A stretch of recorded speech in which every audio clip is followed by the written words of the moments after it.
All right, and we're live. We've got the last session of the day. We're going to talk about overcoming discrimination in the dance scene. With our lovely guests. Hello, everyone.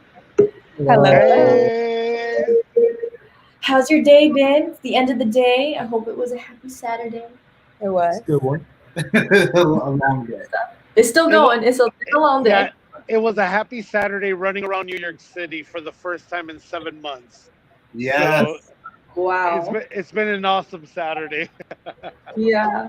It's been an awesome week too, right? Lyrik, it was your birthday 2 days ago, right? Is that Listen, correct? well, this is the thing, right? Like this birthday celebration totally got out of hand this year. So It's I a am like, big yo. yeah, I'm like on day 40 of celebrating my 40th. So Hey, birthday year, right? Honestly, this year we'll take it. oh yeah, no, We'll take that's it. that's exactly what I said to everyone. I said I will accept every celebration because I do not know if it will be my last one. So Mhm. I accept. Yes, 100%. Awesome. Well, we'll give people a chance to log on. We already have people. Hello, waving at people. Yes. Hello. Hello. Everyone Hello. joins. We're gonna probably keep this panel as pretty informal. It's a discussion, so those that are watching, feel free to comment questions, comments, thoughts, all of that. If everyone could go through and do a little intro, your name, what you do, and then favorite ice cream flavor, because why not? Uh, I don't know whoever wants to go. You can go first. I'll go. Oh, well, hello. My name is Diamond Rivera. I have a media company called Diamond Rivera Films. Also, the owner, interviewer of my live discussions of Diamond podcast. I've been a dancer going on since 1996 in this dance scene.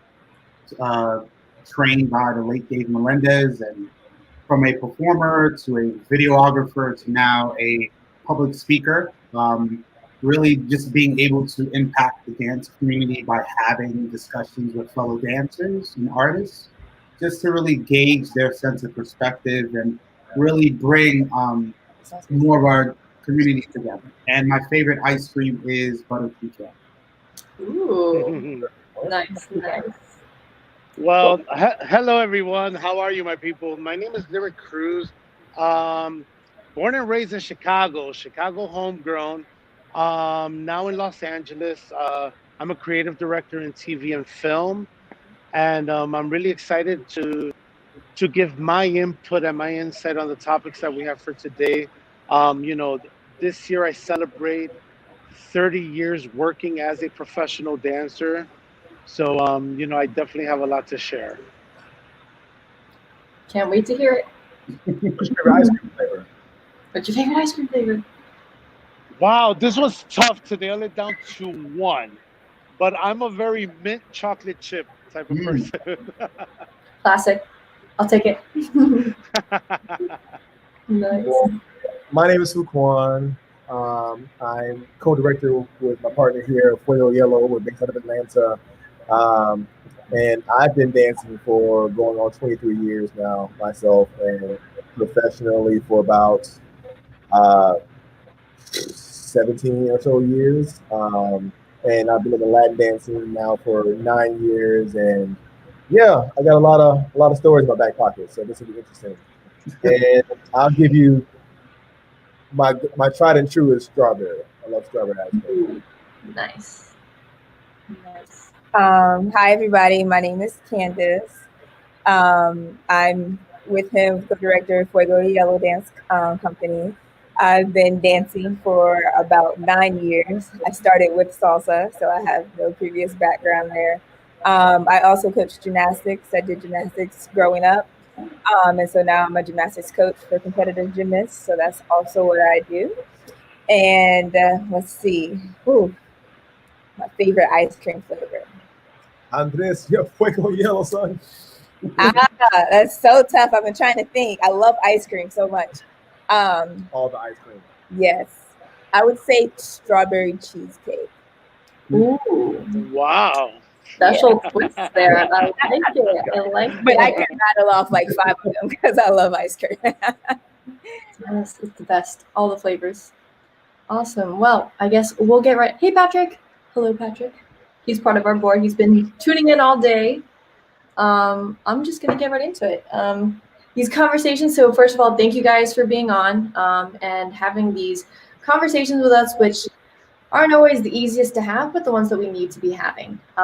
Because, you know, we always say the dance scene is a welcoming and inclusive dance scene, which, I mean, it is, but not always. And, you know, it is like a microcosm of the greater world. And in the greater world, there is racism and sexism and homophobia and all these different issues.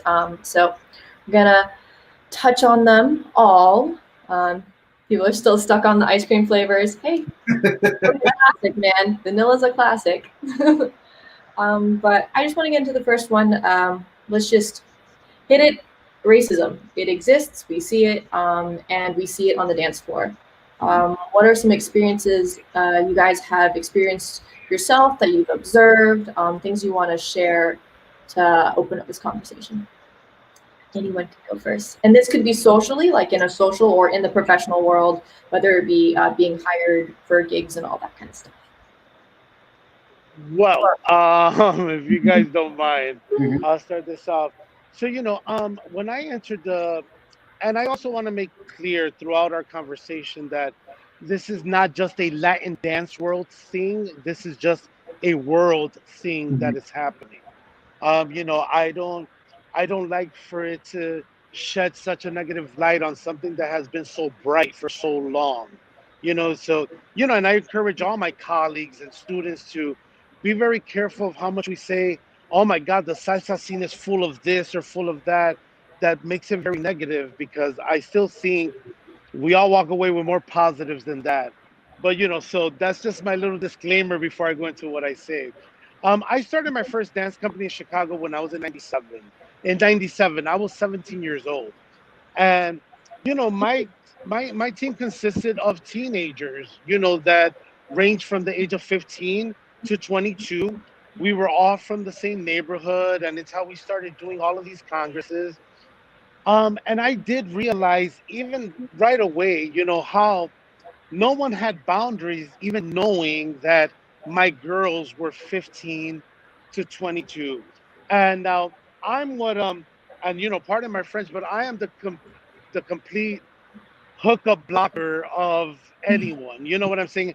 I never let anyone hook up with my girls if I could help it. But I know how many people never set up, they never had a age boundary, and that was always creepy for me from day one. But that has been an entertainment period. Again, not just the Latin dancing, to be clear.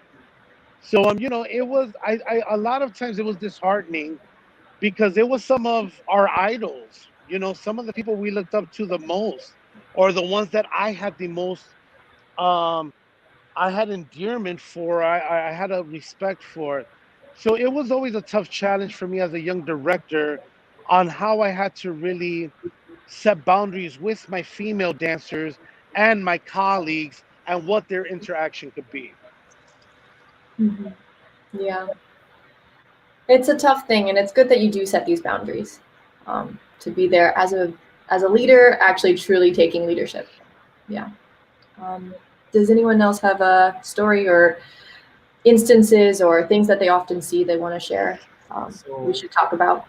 On my end, I know I can speak for kind of bouncing off what Lyrik said. Obviously, racism or any kind of ism, sexism, or whatever, creepiness, whatever we can think about, is pervasive throughout the entire world, right? There's always people who have, you know, not the best intentions in their heart for whatever reasons, or sometimes they don't necessarily mean to, right? So that's my disclaimer. But I feel like I have a very different purview for the Latin dance scene in particular, because there's another microcosm and another microcosm, right? Because there's inherent racism in Latin culture in general, right? And some of that has, you know, kind of slid into the dance itself, be it because of ignorance or just, you know, cultural limitations or whatever. Because, you know, we'll hear constant things like, we do a lot of Afrofusion in our pieces, or even social dancing. And people always like, why do you do so much Afro? I'm like, why would I not, if the song Afro in this? What's your point? It was an Afro break. We did Afro. It makes sense. And like, well, I just don't get it. I'm like, well, you don't have to get it, but it's those kind of, I don't think that necessarily meant to be racist when they're saying it, but it's like those slight put downs or those lack of understandings of how there's more to the world than just what people can see is like commercialized salsa, commercialized bachata, or whatever. And after a while, kind of like, is it us? Is it something going on in the scene? And then you hear from others who are doing similar work. Oh yeah, no, it's the same old thing. Where you have promoters saying, "Can you be less black? Can you do less? Like, you're doing too much. You're doing the most right now." And I know for me personally, my idea for dance in general is, why would I want to look like someone else? Why would I want to copy someone else's style? I should dance how I feel the music and what I feel the music is telling me to dance in the first place. And at the same time, trying to pay homage to what the song's intent was. If it's an Afro-based song, there should be some sort of Afro in it, right? So if it's contemporary of the song, that's kind of contemporary of the song. But that's just me. So I know over the years we had a lot of like those small little inserts often. Like, you just dance so weird. I don't get it. Like, why is all that extra stuff needed? So a lot of the little things. Yeah, and that's such a good point, because even when you're mentioning, they're like asking, "Oh, why are you doing Afro?" And you're like, well, why not? It's really a lot of people not understanding the roots of where all these dances come from, and the history and the origin, and like you're saying, the commercialization of it, and how it feels, at least to me, dance, as we get more social media and all that, it's becoming more and more of a fad. Even like they were saying, like talking about other industries. Before Latin dance, I was in more of like the choreography, freestyle hip hop world. And there is a lot of the same thing of not understanding the origins, and everyone just being like, I can dance, I'm doing this move, but you don't know what the move means. Especially with like Afro, it all means something. There's a story, there's a Orisha, there's people that believe in this. And like some people like that don't put any value on it is taking away from this dance that we all love. Yeah, but you see, by people, like, I'm asking, am I alone when I say, like, first of all, who will ask that type of question? Like, I more than anything, I'm just, it's beyond me how someone could come and ask you, why do you do Afro, unless it's a learning question. Like, why are you incorporating Afro in your dance, and how do you do that? And that's a whole different narrative, right? But for someone to almost demand an answer of why you dance, I'm just mind boggled that conversation even starts in that way. Yeah, it happens more than it should. I mean, like at least like 2 or 3 times a year, and it's not a learning question, because I understand. So can you tell me why you had that choice? Like, where in the music did you hear it? Like, where'd you get the training to understand it? Like that, I'm cool with all day, every day. But when it's well, those are the good questions. Yeah, exactly. Yeah, but when it's like the why would you do that? I don't understand it. Can't you just do regular salsa? Like what's regular salsa when the roots in this dance are more Afro than they are Latino? People in Cuba are still practicing actual like Orisha practice or Santeria or of course, yes. And people just have this disconnect, and they forget, that half the Latinos in Latin America are a stock of slaves. So this dance has so much more to it than just being this tight, circle of being just like, or shoot, even our names. I told another interview we did the other day, Gordon, our mentor, one of the first things he told us, like, if you want to be in this industry, don't use your names. And I asked him, what do you mean? He goes, you can't go on stage being Fuquan and Candace. Think about, who are these niggas on stage right now? So he was like, choose a Latin dance company name, be like, be something Proyecto or something, Descarga, something with a Latin sounding name. That when you walk on stage, they assume you're Dominican or Cuban or something. Don't let them know who you are. And then after, some time, you can be Fuquan and Candace, right? So that's why our dance company name it's not Fuquan and Candace, it's Fuego and Hielo, right? We get on stage, Fuego and Hielo. They assume, oh, he must be Dominican, she must be Cuban, or she must be Puerto Rican. Sure, okay, cool. Yeah, we'll take that. I think because people just aren't ready for, just black people just doing this Latin dance. Well, okay, so I'm gonna interject for a second. I think that's how can I say? and I can only speak out of my perception and my experience. But I've been doing congresses for 20 years, and I I don't think it's a true statement that don't let people in the salsa world know that you're black or you won't work. I think that's a little extreme to that, because I think that exists for everybody entering any business, first of all. But the Latin dance world, that's one thing that but again, I'm not trying to assimilate experiences either. I'm speaking from my own. Mhm. I've never seen that be a question or a matter of how we hired somebody in Chicago or we didn't. Mhm. So, So well, piggybacking off that, the question then becomes the main thing that kind of opened up my eyes.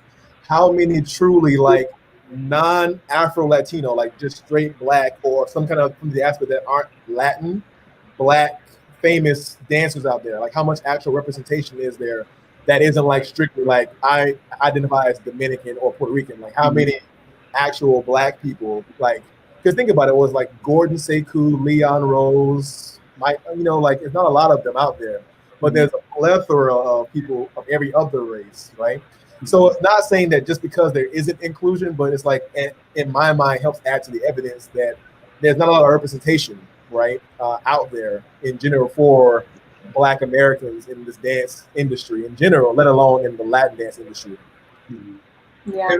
If I could actually interject, for me, coming from both sides, I understand where Fuquan and Candace are coming from because I've heard the same sentiments. But also, my previous experience, knowing of Andy since the early 2000s, I was younger, much younger. I was the one also listening to conversations and realizing for many of these promoters, secretly, they had an agenda of what they wanted on stage for many years, when it especially comes to the topic of racism, for some years you saw an aesthetic of what the female should look like, color wise, body image wise, even though it wasn't said explicitly, it was shown. But over the years, people had to accept that dancers came in all shades and colors, identities, races, creeds, everything. And really, it was people speaking up and speaking out. Because again, with Lyrik, his experience is not the same experience as us. right. He can understand what we're saying, but if he hasn't been through that experience, I can't fault him. But I've also been through the experience of me being a Puerto Rican. People don't get, people who are Puerto Rican are also black. I am Puerto Rican, I am Polish, Hungarian, African American. When I tell people this, what do I get in New York City? You're Puerto Rican. But no, I'm a person who identifies with everything. And being able to speak up more and more, I think that's been the biggest hurdle that we've jumped over, because many people conform to the notion that the promoters have a certain type of what they want. But over the past, I would say, decade or plus, we have seen that norm being changed. And I think, again, I've heard the same notions that what Fuquan is talking about, because as a media artist, I'm gauging what the promoters want. But I'm also Yeah. one of those visual artists that will speak up and say, no, I'm going to give you the product you deserve, not the product you think fits. Yes. Yeah. Kind of Absolutely. piggybacking off of all of that, coming from like an extreme introvert. So I don't really have too many conversations with a bunch of people at a bunch of congresses or everywhere we go. Like my true passion is dancing. And so I will dance with any and everybody. But coming into a conversation, everybody that knows me is just kind of like, Candace doesn't really talk too much. But coming from like the representation, I know like personally, especially first starting off, even though I might not have experienced racism like in my face to where, somebody is specifically coming up to me, it's overt.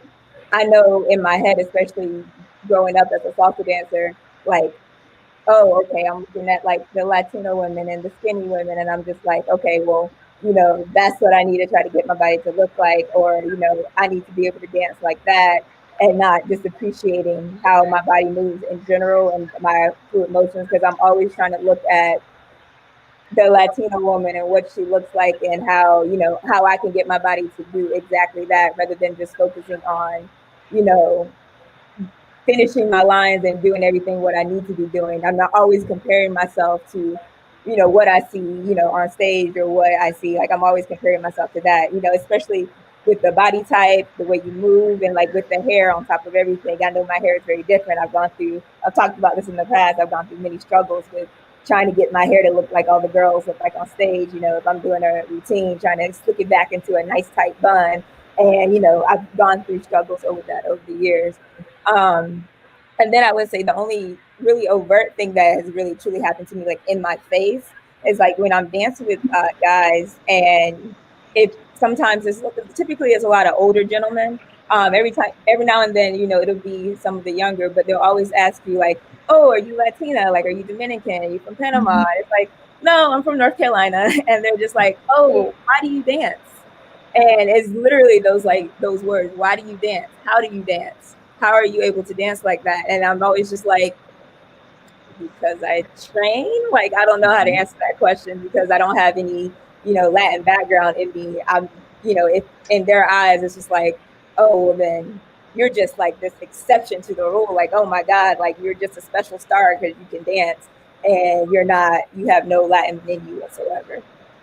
So yeah, definitely. That's talking about representation and what society, or what, you know, the general scene wants to see, has been, wants is not the correct word, but has been putting at the forefront is very Eurocentric views, and that has often been what we've seen even in society, right? And that's not okay. And things like your hair, having to like slick back your hair, which is making to make you look more Eurocentric, more less black, right? When these are dances that have African origins. So I think the more we talk and more we have these conversations, more Diamond does his live discussions, and the more I know everyone's doing all this work to bring this up, will hopefully help change that. And hopefully in the professional world, which I think might be a little harder. We do have a question from Jeremy that is asking if you can talk about the differences in how professional Black men and professional Black women are treated as Latin dance teachers. So this gets into our sexism topic and all of the things. So maybe you guys. Well, I can say, I can't speak as an African American, but I can speak as my experience in Chicago, which fortunately is where, you know, I grew up dancing. You know, all my teachers and mentors are Black. You know, like my jazz teachers were Black, my ballet teachers were Black. So in my case, all I ever saw was Black teachers across the board always getting a lot of respect and love, because most of the times they were the best ones. And it's why we trained with them. So in Chicago, I didn't really witness a teacher getting treated differently by their color. People got treated differently because of their skill level and calling themselves a teacher. That, at least in Chicago, that's what I witnessed. Mm-hmm. And that's because you have the representation there, right? Luckily, you have the representation there, and like, yes, not absolutely. All other places are as lucky to have that representation. So hopefully we can get to more of that representation. Agreed. Absolutely. I mean, if I can just say, I would say from my experience as being a former being a student, but also now being a public speaker, the topics that I'm having, especially with Black women, happens that the first thing is, especially even what Candace said, is the questioning. Before you even get to see me as a dancer, you're questioning my ability and questioning why I'm in this scene, rather than just enjoying the dance. I think that's been a biggest hurdle, is that because a person who is African American or Black is in a culture that is deemed a Latin dancing, there's always a question behind the intent of what you're doing. Mm-hmm. Yeah, and I don't know if Candace and Fuquan, if you want to elaborate. You're both in the professional world. I don't know if you've even had instances of, like, say they wanted to take just one of you versus both the couple, or or something like that, or if you've been treated differently because of being a man or a woman and Black? I'll take the question in a different kind of, I guess, point of view, is that I typically see more of the Black professional dancers out there, typically speaking, like especially the ones that I know and deal with the most, like, Sekou, Gordon, Leon, Joel, like all these guys who are like pioneers in like the Black salsa movement, right? They're different in what they teach, how they teach it, their performances, their social dancing, right? That they're very visually different. Like you look at them and like, what is this, right? Versus seeing the same, versions of salsa over and over again, the same songs being utilized in performances, right? And so even ourselves, the things that we appreciate in this dance, I feel like can be very different than most other professionals, right? Like most people trying to get into a salsa class in Congress, they will teach a salsa class, salsa partner work. And we're always like, can we teach a cha-cha class? Can we teach an Afro mambo class? Can we teach a Latin fusion class? And the same thing, you look at the other people, like Gordon's always teaching Afro Latin contemporary. Stacy's always teaching like Afro Latin something. Sekou's always doing like, experimental jazz. So I think one of the biggest things that I see conceptually is that a lot of the Black artists in this industry specifically are typically not afraid to be themselves and do their versions of what they want to bring to this dance, right? Unabashedly. Versus most people trying to stay within the status quo, whether it's because they like it or because they feel like it's the best thing for their career. You go with the tide, versus going against it.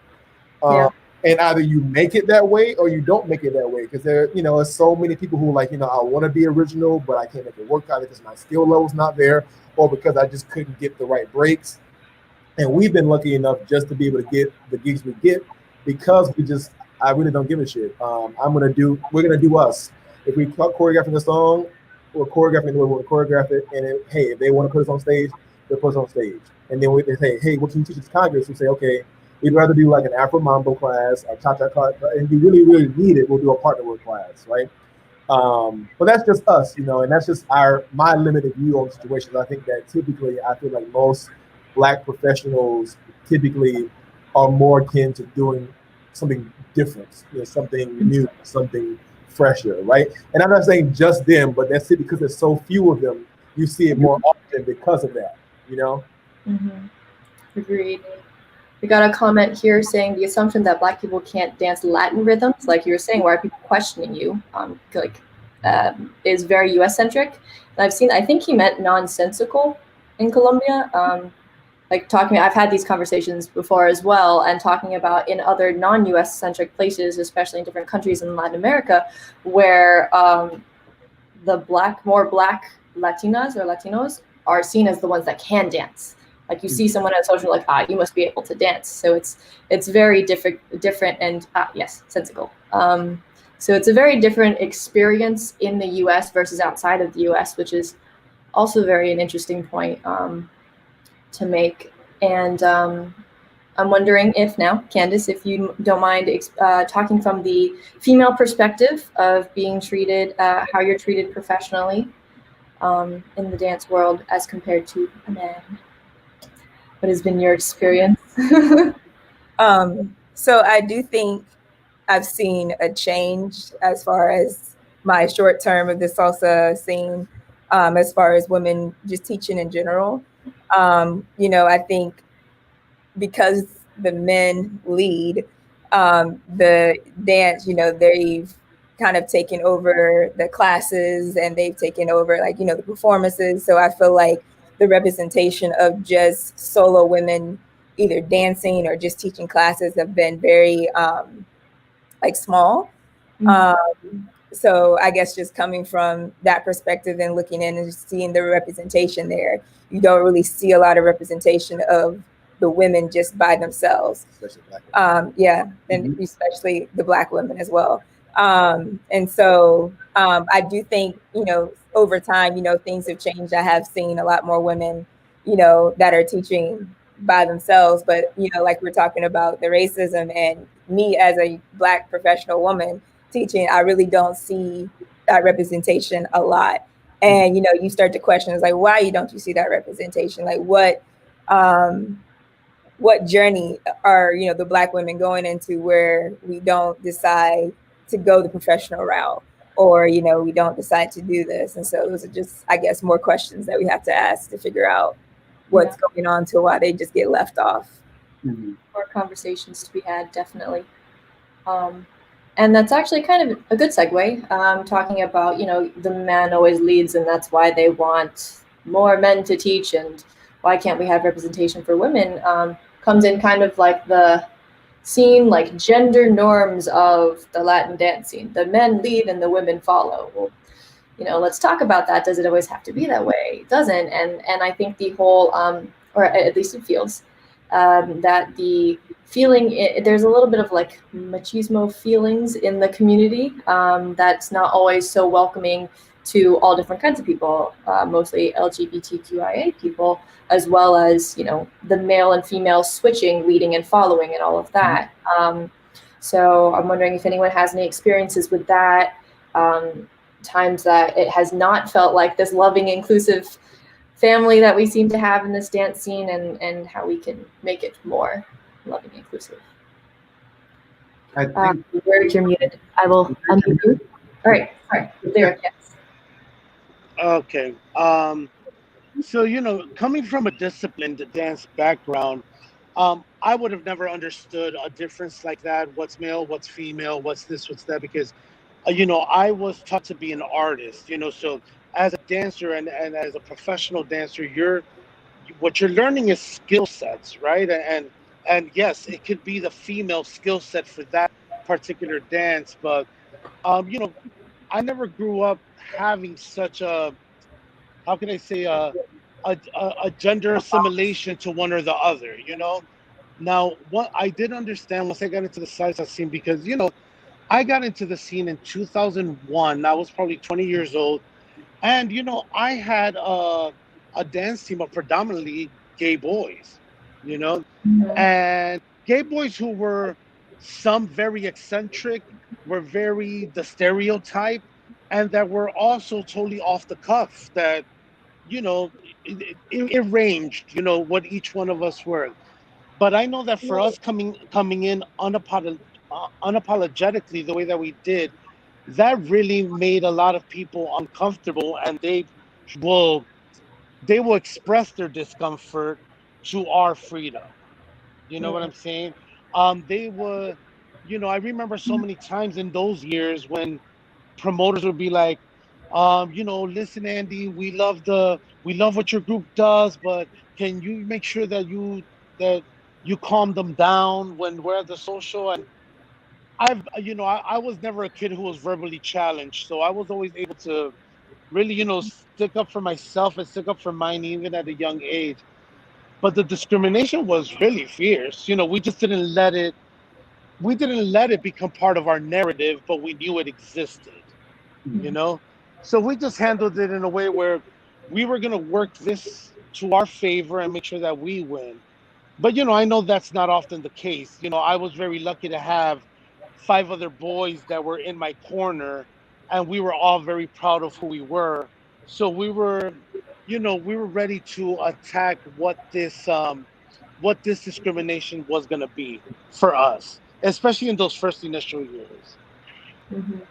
Yeah, I mean, for myself, being able to train with Starlight Dance Studio and Dave Melendez in the Bronx, I was actually, in terms of the LGBTQ plus community, for me, a big thing was I was already in a dance group called the Heartbreak Boys with 3 other men, well, actually 5 other men, 3 of them who are gay males, and we were teenagers. So we learned about the culture. We learned about New York City, the culture of that community. So when I became an adult, it was much easier, but I realized my dance community in New York wasn't as accepting in the beginning. Because when we had salsa socials, mainly people did the leading and following. From my understanding, it wasn't until the early 2000s when you slowly started to see various male follows coming into the picture. Prime example would be Antonio Doza. also the dance championships, when you then got introduced to the same-sex couple categories and realizing these people slowly becoming the pioneers and the trendsetters to what was to come in the future. Because in reality, in the salsa scene, in my personal opinion, it wasn't as accepting as quickly as the bachata community in New York City. And the bachata community in general that I've seen as a performer, but a videographer, the atmosphere is different. It's been accepting on both sides, but in the bachata community, there's been many more males that are much accepting to follow or dance with fellow males as leads and follows. But I also think me talking to people in that community, I realized as well that they also struggle with that notion of what is a lead, what is a follow. I've talked to people and understood that also the language evolves. Taking away the lead and follow is a perfect way of evolving and creating the change that we want to see. Yeah, we actually have a question that follows very, very close to exactly what you were saying. Jessica's asked about, starting classes with instructors telling like men and women to separate instead of calling them leads and follows. Having that name already, like you're saying, kind of put people into a box, and it doesn't let us have this as open. Yeah. No, it's true. I'm sorry just to interject again, but in kind of ending with that, I've had conversations with teachers that have told me they have done this. And I've had to also let them know is that then you also have students who complain about they just want a safe space. When you have a lesbian couple, for example, come into a studio and not feel comfortable from the beginning when their teacher tells them, even though you paid your money, you cannot dance with one another because I don't see it as normal. That's a problem. But it's also the person who brought that issue up also in a review on Yelp that actually spread that message that also made that teacher reconsider because, again, it's a business, but you as a director are the representation of that business. It's said that it came to it harming like the person's business for them to make a change versus them thinking about how am I going to treat this other human being. Mm-hmm. And that's at the core of, like, as we've mentioned before, a lot of these issues where everyone is a human, everyone is like valuable and worthy, and we should make everyone feel comfortable and included when we're supposedly having this like fun dance and this thing that we love to do, that we love to spread, that brings such joy to people. And then you have people come to a class where they feel alienated or they feel discriminated against, and this safe, fun space is no longer that safe, fun space for anyone. So I have a funny story. My first year starting to dance, I was taking multiple levels of salsa classes. And so when I was doing the beginner and intermediate classes, I was starting to follow. And I was the only guy following. And I'm a straight male. So, just getting that preface out of the way. Whenever the instructor came in, she was always like, okay, ladies, let's do this. And I was always like, like, oh, okay, sorry. I'm like, how do you not? I'm a 6'2" black dude, like following. Do you not see me? Like, it's like, okay. And it literally was months and months of her like, okay, ladies. And I'm like, follows? Can we get a follows? Like, and so I'm trying to sit here and break this woman of the habit. And whilst it doesn't matter to me for the nature of my safety, like it does for other people, of my security of being in a safe space, it was just annoying in the fact that you couldn't break a simple habit to break. And just saying, what our delineations really are. There's leads and there's follows. No matter what sex they are, it's just leads and follows. So in our classes, I've never used men and women. I've always used leads and follows.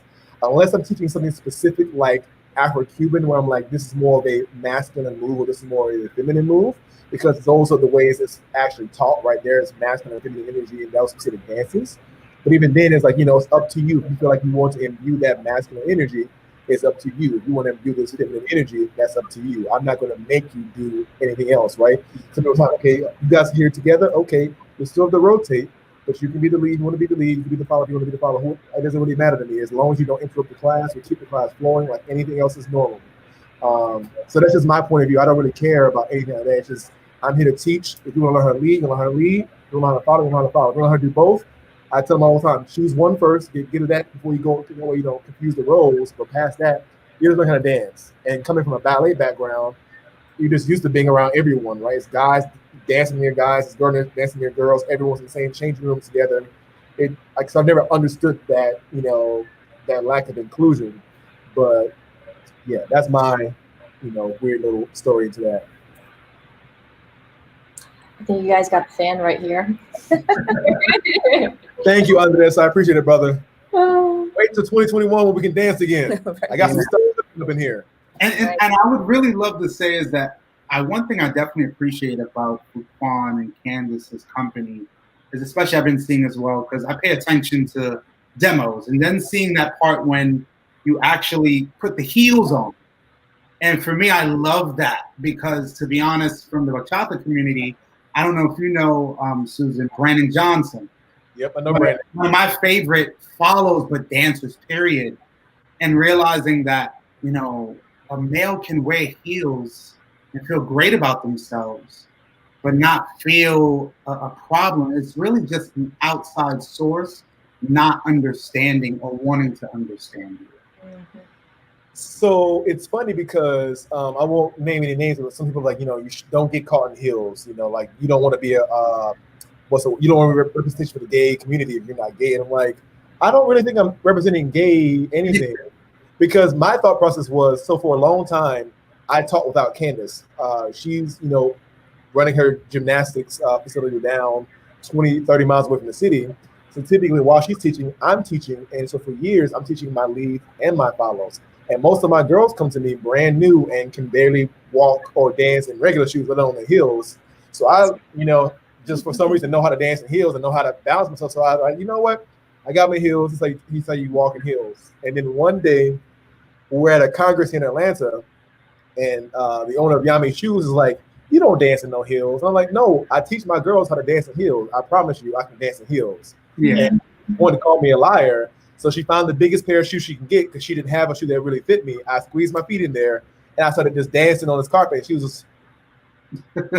Well, it's not, excuse me, ladies up there. I'm not saying it's not hard, but it's not hard for me to dance in heels, right? I've been dancing all my life, so it's just a matter of being on the right part of your foot, and it kind of just spiraled from there. So every once in a while, my girl's like, "Can you please bring your heels so we can see you dancing your heels?" And I'm like, they're secretly praying for him to fall. But it doesn't happen. I'm so good. Yeah. So, for me, it's a teaching mechanic. Not everyone, like back in our grandparents' days, they had finishing schools to teach girls how to walk in heels, right? And they don't have that anymore. So most girls come into salsa, like people come to my salsa class all the time in these big ass regular heels and about to die. And I'm like, please bring some flats next time or some regular heels. Our heels are not the same as regular heels. And they don't get that. And then finally, I'm like, okay, now this is how you dance in like our heels, because it's not the same as regular heels. So it's a fun experience. I think that's actually something very powerful in the fact that you are like not making a thing of wearing heels and doing things as a straight male that are seemingly like feminine, right? Like I think putting such an air of this is something other than normal around that is part of the issue. And like, as we were saying, like having representation and making it more inclusive, having these conversations and being more like open-minded about these things and not making something like that an issue really, provides a better experience and understanding. We actually have a question from Jessica. How important and common is it for instructors to teach the social part of dance? Yes. What are your thoughts on this? Extremely. Yeah. So I think it's funny because Candace is my cutoff. Like Candace is like a wrap it up person. So in classes, and I go off on tangents, these long rants and tangents. But I always, from my wealth of time in the dance or the arts in general, I always appreciated instructors who just threw information at you, like they want to teach you, right? Mm-hmm. And I've noticed in general, this is not a hint or anything, there's a lot of instructors on our scene who don't have the facilities to teach, like they're not great instructors, or they don't have information to give in the first place, right? And so my job or my want has always been to be the complete opposite. Like no one can ever say they didn't learn something when I was teaching the class, right? And so very often in my classes, I say, okay, you can't tell no one to tell you this, but I give them my purviews into the social dance world and how it works, right? How to avoid creepers, how to, get the dancers you want to get. We killed the whole idea that, girls have to wait on guys to ask them to dance. Candace is like, if you want to get your dance in, you go get the dances you want to get. And so we constantly have conversations in our classes, like, this is how we perceive the social dance floor.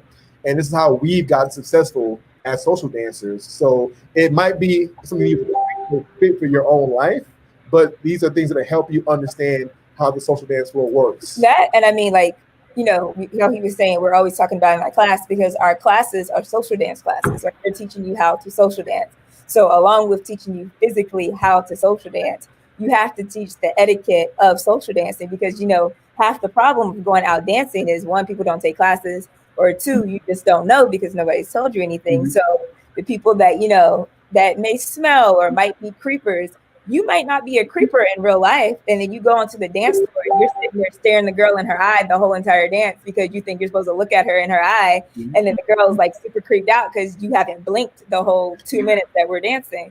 So, you have to tell, your students hey, this is acceptable. This is not acceptable. This is what most people find creepy. This is not, hey, maybe take an extra shirt, bring deodorant. Not everybody feels that's acceptable. So you have to teach people that because a lot of times it's not common sense, or a lot of times people just don't know. They don't even think about it because they're not used to the environment that they're in. So when they get put in a new environment and nobody says anything about it, they're either learning from trial and error, or they could easily be hey, don't do this, or they're learning from regular clubs, what you do at a regular club, and it's also social, and that's not how it works, right? You just don't walk behind a girl and start grinding on her, right? So but I think a lot of people have that idea, I'm going to a salsa club.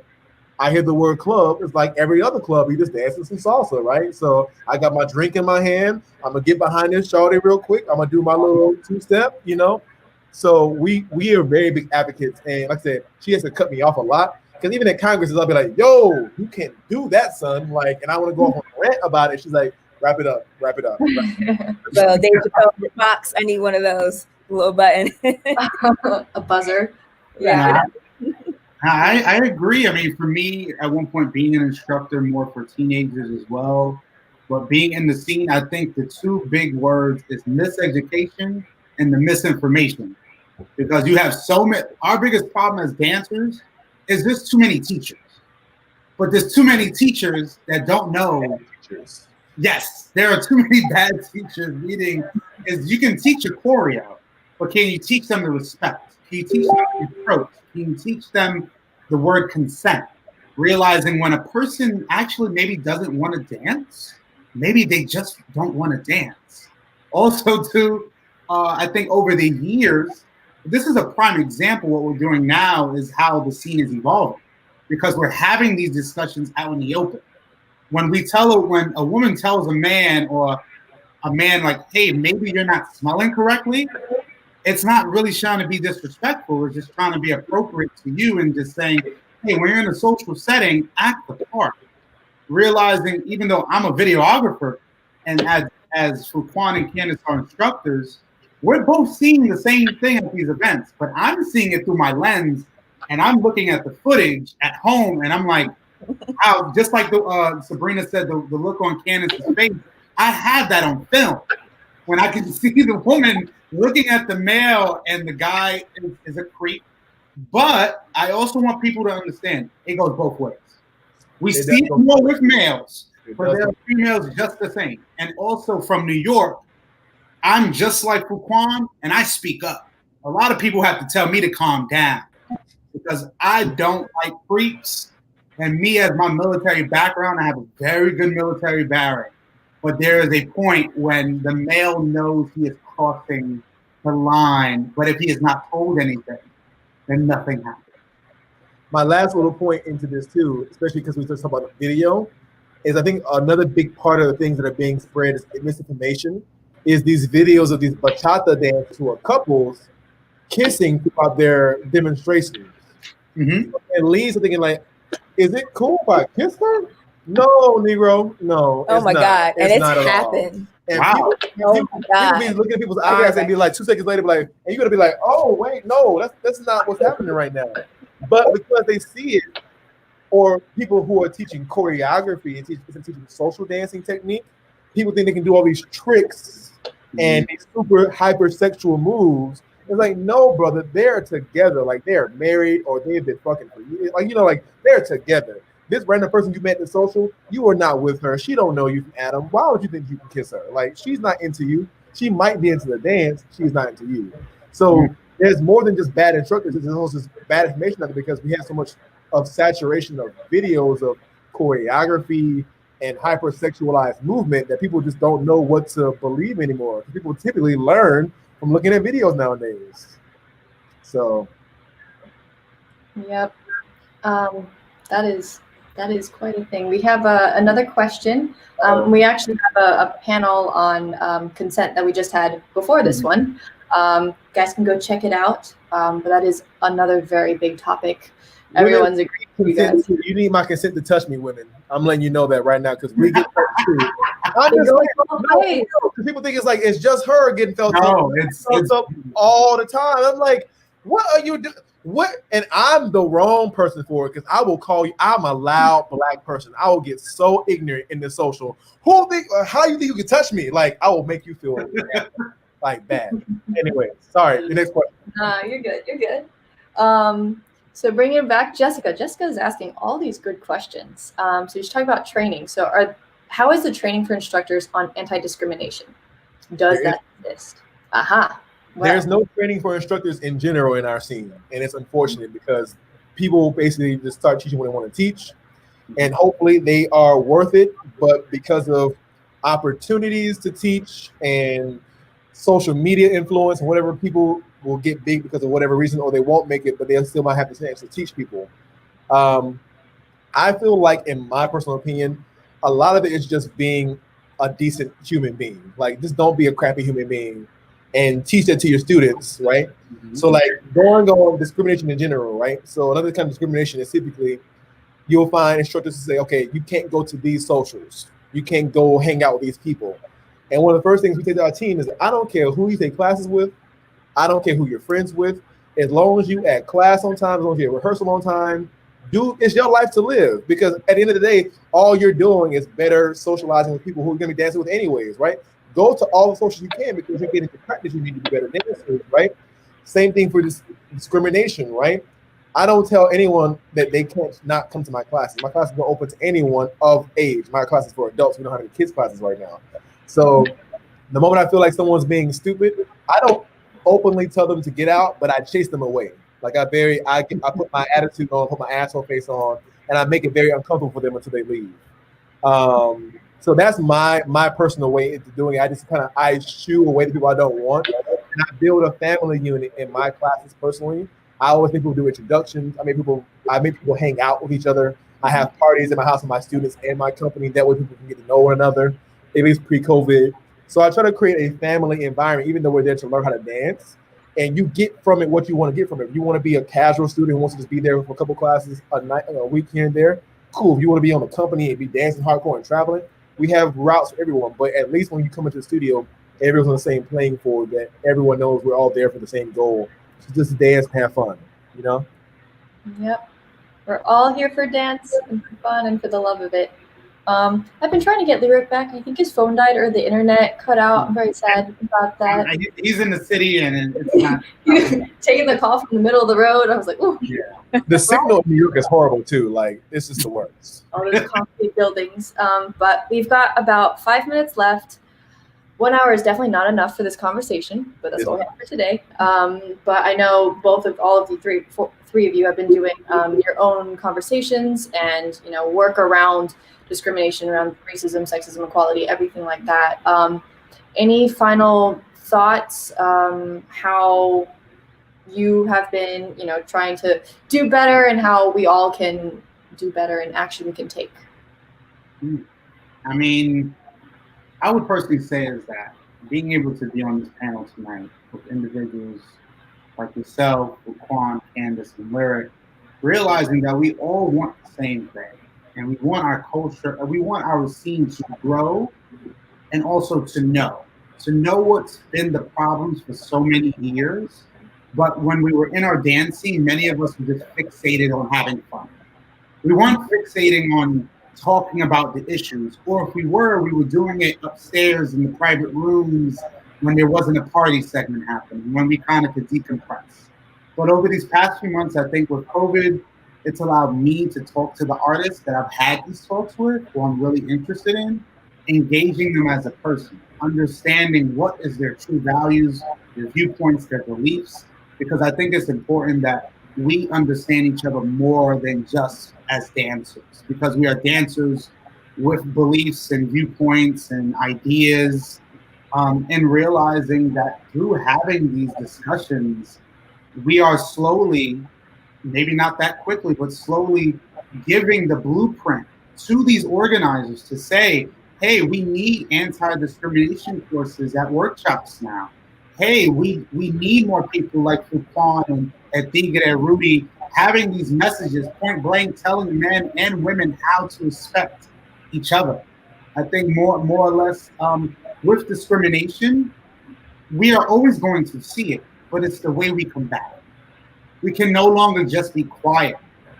More and more we see we need to be more vocal.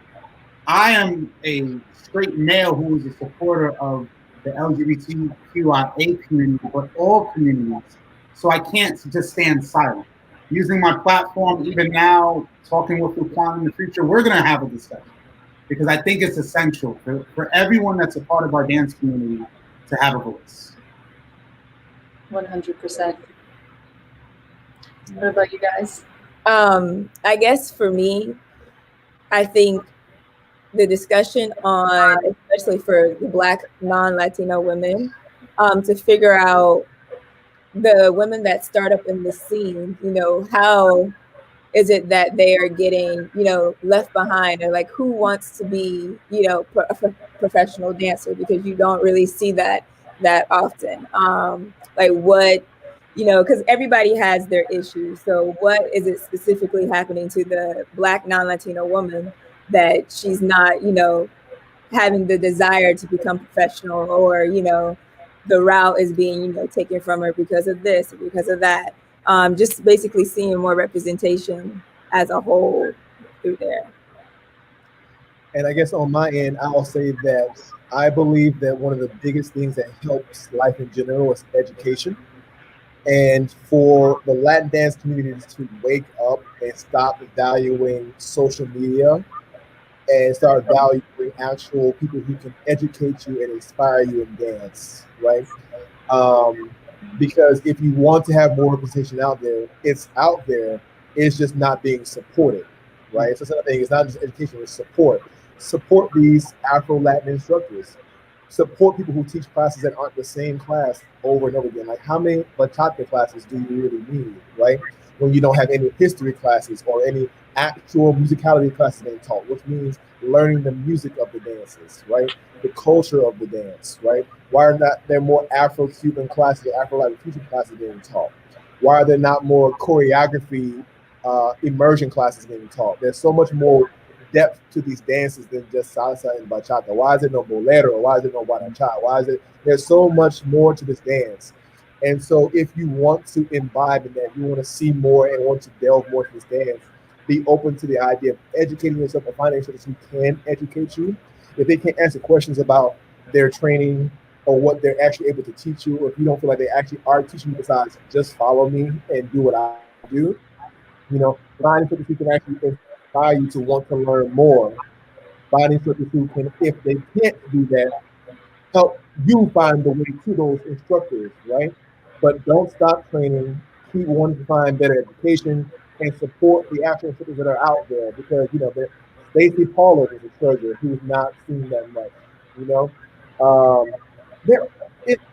a lot of better on stage right now, so it's sad because at this point I think Candace and I are like one of the few Black couples in the country, right, traveling and performing the way we are, like that aren't at any way Latino, right? It's not many of us out there, And typically people go the route the safe route, right? It's like the black Zumba instructor and then the white girl, right? Like, and there's nothing wrong with it, but they're trying to choose this picture that helps them get more commercial success, right? Versus us changing the narrative and supporting things that's change the narrative to something that we can all see representation across a very broad spectrum, right? Yes. Mm-hmm. So, yeah. Whew. So much to be said and done, but you know, the conversation starts now, right? The conversation has been being had by people, but now it's being had by more. And things like this, and Balukura is an organization that wants to be inclusive, and we want everyone to come to our event having a good time, to think of us and think of, you know, we are inclusive and it's safe and it's fun for everyone. So having these kinds of conversations is, you know, aligning to that, and we're very glad to have them with you guys. So thank you all so much. We are at time. You guys have been wonderful. That is our last panel / presentation of the day. If you guys want to tune in, we actually have, I think they like just went live. We've got like some announcements to kind of like wrap up our evening, and then we've got DJ sessions until like 4 a.m. So you guys can tune in, check out our Facebook, so Bailapura. You just look up that, and then the live video will probably be playing right now. You can also look us up on YouTube. We'll be announcing how much money we've raised, doing our raffle and our top fundraiser. Thank yous to everyone like you guys and the community. And just kind of wrap it up and then just hang out. So I appreciate you guys, and have a great rest of your night. Thank you for having us. Thank you. Thank you. Bye. Bye.